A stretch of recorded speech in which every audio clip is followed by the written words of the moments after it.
आज मैं आपसे उस टॉपिक पर बात करूंगी जिस टॉपिक के ऊपर शायद ही किसी यूट्यूब टीचर ने बात की होगी। आपके एस्पिरेंट जो है कोई एग्जाम देता है तो बहुत ज़्यादा उम्मीद लगा कर रखता है कि अब इस एग्जाम के बाद उसका रोजगार हो जाएगा, बेरोजगारी उसकी ज़िंदगी से चली जाएगी।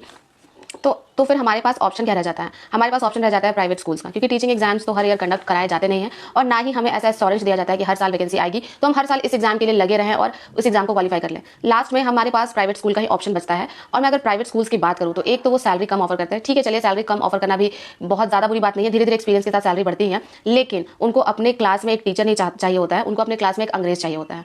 किसी स्टूडेंट को चाहे उसके सब्जेक्ट के ऊपर कितनी भी अच्छी कमांड क्यों ना हो, अगर वो रिटन टेस्ट लेंगे तो रिटन में कोई स्टूडेंट 100 में से 100 भी लाएगा ना, लेकिन अगर उसको इंग्लिश बोलनी नहीं आएगी तो वो स्टूडेंट वहां पे डिस्क्वालीफाई हो जाता है।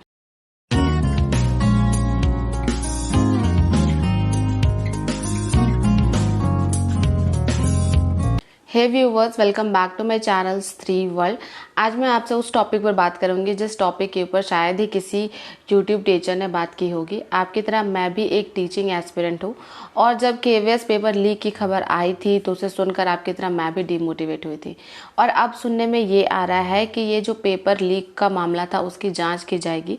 तो ऐसे में बहुत ज़्यादा डीमोटिवेशन हो जाता है, क्योंकि हम कहीं ना कहीं एक्सपेक्ट कर रहे थे कि अप्रैल एंड तक हमारा इंटरव्यू हो जाएगा। सारे टीचर्स भी यही कह रहे थे कि अप्रैल एंड तक हमारा इंटरव्यू हो जाएगा और उसके बाद हमारा जल्दी से जॉब भी लग जाएगा, लेकिन ऐसा कुछ हुआ नहीं। तो ऐसे में चीज़ें बहुत ज़्यादा स्ट्रेसफुल हो जाती है, हमारे अंदर डीमोटिवेशन आने लगता है, क्योंकि कहीं ना कहीं एस्पिरेंट जो है कोई एग्ज़ाम देता है तो बहुत ज़्यादा उम्मीद लगा कर रखता है कि अब इस एग्ज़ाम के बाद उसका रोजगार हो जाएगा, बेरोजगारी उसकी ज़िंदगी से चली जाएगी।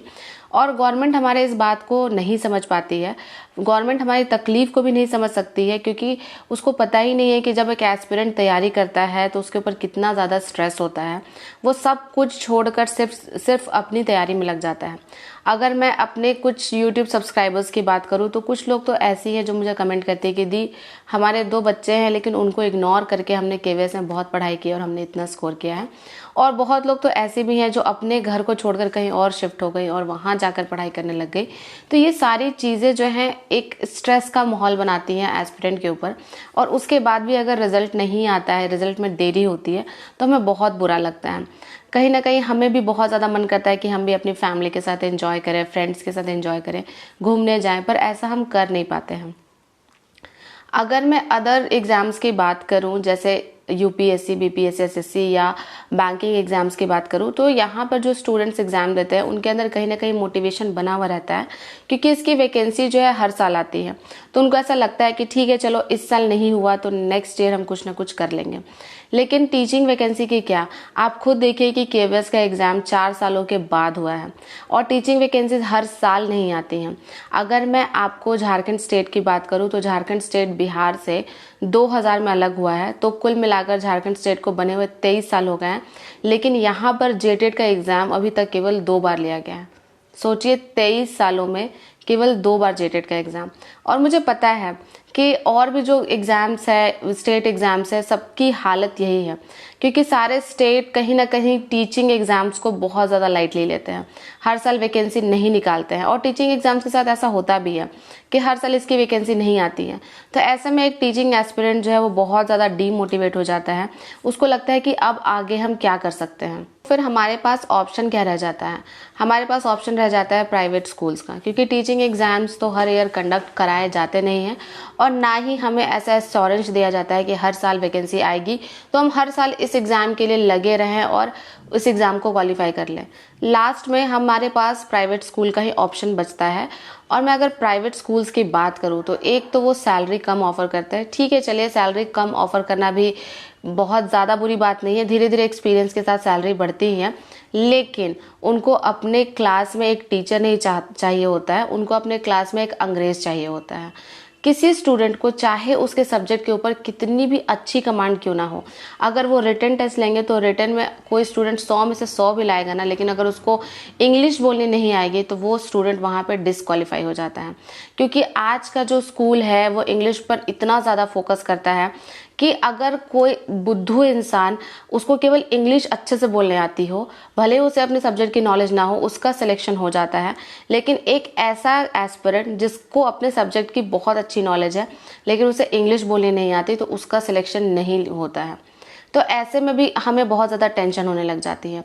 और हम आए किस एरा से हैं, हम जब स्कूल से पढ़ते थे तो वहाँ पर हमारी किताबें केवल इंग्लिश में होती थी, बाकी सब कुछ हिंदी में होता था।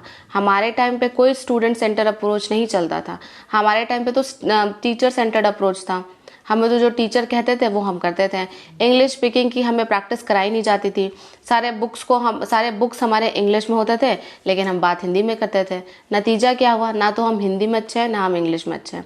ये सारी चीज़ें कोई समझ नहीं पाता है और ऐसे में माहौल जो है और ज़्यादा स्ट्रेसफुल हो जाता है और फिर टीचिंग एस्पिरेंट में के अंदर वो जुनून नहीं रह जाता है। और बहुत सारी टीचिंग एस्पिरेंट जो लड़कियां होती है, उनका क्या होता है, उनकी शादी हो जाती है, शादी होने के बाद उनके बच्चे हो जाते हैं, तो उनके अंदर थोड़ा सा और डीमोटिवेशन हो जाता है, क्योंकि बहुत काम करने के बाद भी पढ़ाई करना बहुत ज़्यादा मुश्किल होता है। और जब वैकेंसी आती है तो ये वैकेंसी को लटकाने लग जाते हैं। तो ऐसे में हम करें क्या, इसका सोल्यूशन क्या है? तो आज मैं आपको, अगर आपके साथ भी ये सारी कंडीशंस हैं, तो आज मैं आपको इसका सोल्यूशन बताने वाली हूँ। मैं मानती हूँ कि ऐसे में हम बहुत ज़्यादा स्ट्रेस में आ जाते हैं और कभी कभी हमें लगता है कि अब आगे लाइफ में क्या होगा। कभी कभी लगता है कि आगे देखने के बाद हमें अंधेरा ही दिखेगा। लेकिन आपको अभी यहाँ पर ऑप्टिमिस्टिक होना है, पेसिमिस्ट नहीं होना है। हाँ ठीक है, सिचुएशंस अभी हमारे फेवर में नहीं है, लेकिन अगर आप एक टीचर हैं तो आपके अंदर कहीं ना कहीं लर्निंग कैपेबिलिटी ज़्यादा होगी। क्योंकि जो एक टीचर होता है वो एक केवल टीचर ही नहीं होता है, वो एक लर्नर भी होता है। और अगर मैं बात करूँ कि सारे टीचिंग एस्पिरेंट की, तो केवल हमारे अंदर 2 कमियां हैं। पहली कमी एक ये कि हमें इंग्लिश नहीं आती है और दूसरी कमी ये कि हमारा कहीं ना कहीं सब्जेक्ट के ऊपर बहुत अच्छा कमांड नहीं है। इसीलिए जब हम प्राइवेट स्कूल्स में जाते हैं तो हमारे अंदर इतना कॉन्फिडेंस नहीं होता है कि हम अभी ही उन्हें कोई डेमो टीचिंग दे सकें। तो मैं आपको यही कहूँगी कि अगर आप भी टीचिंग एस्पिरेंट है तो आप इन 2 चीज़ों पर अगर अच्छे से काम कर लेते हैं, पहले अपने इंग्लिश को इतना अच्छा बना लेते हैं कि आप उसमें फ्लुएंट हो जाएं, और दूसरी ये कि आपका जो भी सब्जेक्ट है उस पर आप बहुत अच्छा कमांड कर लेते हैं, तो किसी न किसी प्राइवेट स्कूल में आपकी जॉब लग जाएगी।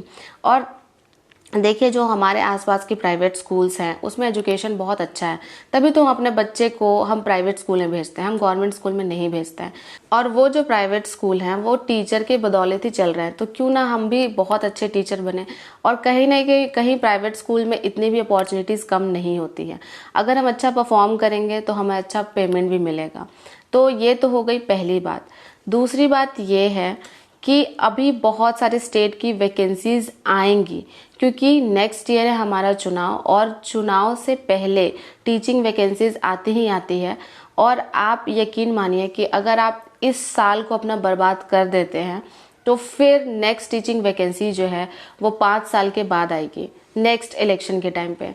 तो उस समय फिर आप चाह कर भी नहीं कर पाइएगा, क्योंकि हम में से बहुत लोग ऐसे होंगे जिनकी एलिजिबिलिटी क्राइटेरिया ही खत्म हो जाएगी। तो इसीलिए मैं आपको ये भी कहूँगी कि आपका जो भी सब्जेक्ट वीक है आप उसको स्ट्रॉन्ग करने की कोशिश कीजिए।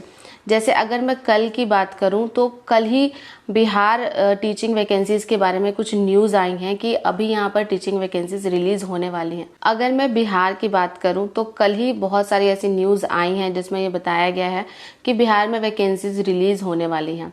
अगर मैं झारखंड स्टेट की बात करूँ तो झारखंड स्टेट ने भी पीजीटी की वैकेंसीज रिलीज कर दी हैं। तो धीरे धीरे चीज़ें हो रही हैं और ये जो हमारा टाइम है ये गोल्डन टाइम है, आप चाहे किसी भी स्टेट से क्यों ना हो। DSSB की वैकेंसीज आएंगी और मुझे लगता है कि चुनाव के जब नज़दीक होगा चुनाव, उस समय ही वैकेंसीज रिलीज़ की जाएंगी। जैसे बिहार में भी अभी नियमावली केवल आई है, वैकेंसीज आने में 2-3 महीने का मुझे ऐसा लगता है कि टाइम लग जाएगा। तो ये जो 2-3 महीने हैं हमारे पास, हमें इसे यूज़ करना चाहिए और हमें पढ़ाई करते रहना चाहिए। इसके अलावा जो अदर स्टेट हैं इंडिया के, वहाँ भी वैकेंसीज आएंगी, क्योंकि ये चुनाव का टाइम है और आप मान के चलिए कि यहाँ पर वैकेंसीज जरूर आएंगी। अब आप ये सोचेंगे कि बिना वैकेंसी, बिना सिलेबस के हम कैसे पढ़ाई कर सकते हैं। आप खुद सोचिए कि अगर बिहार में वैकेंसीज आती हैं 1 to 8 के लिए या 9 to 12th क्लास के लिए, तो सब्जेक्ट उसका क्या हो सकता है। कभी भी बेसिक सब्जेक्ट को सरकार चेंज नहीं कर सकती है। जैसे अगर आप 9 to 12th के टीचर बनना चाहते हैं, आपका सब्जेक्ट साइंस है, तो साइंस से तो क्वेश्चन पूछे ही जाएंगे। ऐसा तो नहीं है कि वो साइंस हटा के आपसे SST के क्वेश्चन पूछेंगे। आपका जो सब्जेक्ट है उस पर तो आपकी पकड़ होनी ही चाहिए। पहला चीज़ आपका ये हो गया। दूसरा ये है कि अगर आप टीचर बनने वाले हैं तो आपको CDP की भी नॉलेज होनी चाहिए, क्योंकि CDP से भी क्वेश्चन पूछे जाएंगे। मैथ्स आपको आनी ही चाहिए। तो ये 3 सब्जेक्ट तो आपको पहले से ही पता है कि ये 3 सब्जेक्ट्स आपसे पूछे ही जाएंगे किसी भी हाल में। अगर आप क्लास 1 to 8 तक के बनते हैं टीचर, तब तो आपको फिर सारे सब्जेक्ट्स को पढ़ना पड़ेगा। हिंदी, इंग्लिश, मैथ्स, ये सारे सब्जेक्ट्स, इसके अलावा साइंस, 4 सब्जेक्ट तो आपको पढ़ना ही पढ़ना पड़ेगा। तो ऐसा थोड़ी है कि हमें एकदम नहीं पता है कि सिलेबस क्या होने वाला है। हाँ, ये है कि सिलेबस के अंदर फिर वो स्पेसिफाई करेंगे कि हम इस टॉपिक से क्वेश्चंस पूछेंगे। तो ऐसा तो नहीं है कि अगर मान लीजिए मेरा सब्जेक्ट साइंस है, तो साइंस में आपके क्लास 9 से लेके 12 तक के जितने चैप्टर्स हैं मुझे उसे कंप्लीट करना होगा, या क्लास 1 से लेके 8 तक में जो भी बिहार बोर्ड के बुक्स आते हैं हमें वो कंप्लीट करना होगा, उसे हमें कवर करना होगा। तो आप खुद समझिए कि इतना तो हर एस्पिरेंट के पास कॉमन सेंस होता है। तो यही कॉमन सेंस यूज करके आप अभी से पढ़िए। जब वैकेंसीज आएंगी ना, उससे पहले ही आपका 50% सिलेबस कंप्लीट हो जाएगा। और सिलेबस कंप्लीट करने का बस एक ही तरीका है। अगर आप स्टेट एग्जाम दे रहे हैं तो आप स्टेट बोर्ड की बुक उठाइए और 10th क्लास तक अच्छे से पढ़ डालिए। अगर आप DSSB की तैयारी कर रहे हैं तो उसका सिलेबस तो डिफाइंड है ही, उसका आप प्रीवियस ईयर देखकर भी पता कर सकते हैं कि कैसे कैसे क्वेश्चंस पूछे जाते हैं। तो यहाँ पर थोड़ा आपको कॉन्शियस रहने की ज़रूरत है। आप ऐसे नहीं हो सकते हैं कि आप वैकेंसी आने का वेट करें, उसके बाद तैयारी करें और उसके बाद सिलेक्शन लें। अभी के टाइम में बेरोजगारी बहुत ज़्यादा है और कैंडिडेट्स बहुत ज़्यादा मेहनत करते हैं। आप ऐसा मत समझिएगा कि अगर वैकेंसी आएगी और उसके बाद आप पढ़ेंगे तो आपका सिलेक्शन हो जाएगा, क्योंकि अभी जो कैंडिडेट्स हैं ना वो बहुत ज़्यादा मेहनत करने वाले हैं। तो मैं आपको यही कहूँगी कि आप ही मेहनत में लग जाइए, क्योंकि आज के डेट में कोई भी एग्ज़ाम बहुत ईजी नहीं होता है। एग्ज़ाम का पेपर इजी होगा लेकिन कंपटीशन टफ होता है। एग्ज़ाम को भरने वाले लोग बहुत ज़्यादा होते हैं, इसी चक्कर में कट ऑफ जो है वो हाई चली जाती है। तो इस बार आपको इस वैकेंसी को मिस नहीं करना है। स्पेशली जो बिहार के कैंडिडेट हैं उनको तो अभी एकदम अलर्ट हो जाना चाहिए और अभी से ही पढ़ाई शुरू कर देनी चाहिए, क्योंकि वैकेंसीज तो आएंगी ही आएंगी, चाहे कितना भी देर क्यों ना लगे। आप बस इतना याद रखिए कि 2024 से पहले वैकेंसीज आएंगी और चुनाव के बाद उन वैकेंसीज को क्लियर भी किया जाएगा। तो इसीलिए अभी से अलर्ट मोड पर हो जाइए और पढ़ाई करना शुरू कर दीजिए। चाहे DSSB हो, चाहे बिहार की वैकेंसी हो, या फिर और भी कोई अदर स्टेट की वैकेंसीज हो, सारी वैकेंसीज आएंगी। 2-3 महीने में आपको बहुत सारी वैकेंसीज देखने के लिए मिलेंगी। तो अभी से ही धीरे धीरे पढ़िए और पढ़ने के साथ साथ आप एक 21 डे का चैलेंज ले लीजिए। जैसे मैंने 21 डे का चैलेंज लिया है कि अभी जो 21 दिन है, 21 दिनों में मैं अपने इंग्लिश पर बहुत ज़्यादा फोकस करूँगी, क्योंकि इंग्लिश एक ऐसी चीज़ है जो कहीं ना कहीं मेरे अंदर कॉन्फिडेंस को थोड़ा ख़त्म करती है। क्योंकि जब हम KVS का इंटरव्यू भी देने जाएंगे ना, इंटरव्यू में भी अपीयर होने जाएंगे, तो वहाँ अगर आपके सामने कोई इंग्लिश बोलने वाला बंदा आ जाएगा तो आपका कॉन्फिडेंस वहीं पर डाउन हो जाएगा।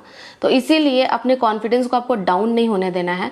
यही सोचकर मैंने 21 डेज का चैलेंज लिया है कि मैं 21 दिनों में इस बार इंग्लिश को अच्छे से सीख के रहूँगी, चाहे कुछ भी हो जाए।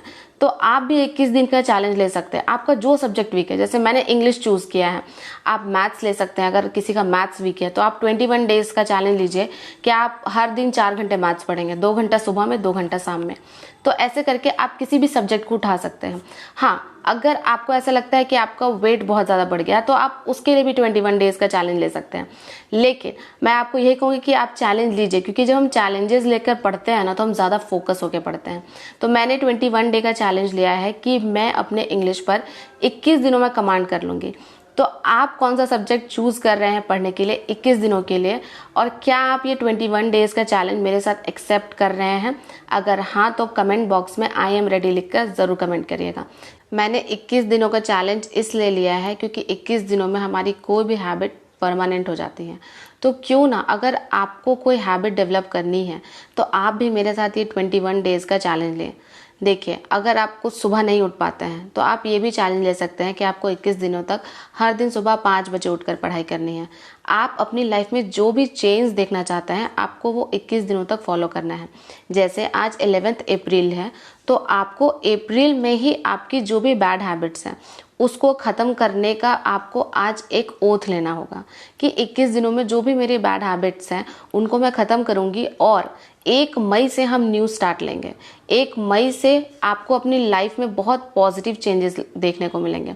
अगर आप 21 दिनों तक अपने आप को थोड़ा कंट्रोल करके, अपने ब्रेन को थोड़ा कंट्रोल करके पॉजिटिव हैबिट्स को अपना लेते हैं तो 1 मई के बाद आपको अपने अंदर बहुत अच्छा पॉजिटिव चेंज देखने के लिए मिलेगा और आपको बहुत अच्छा फील भी होगा।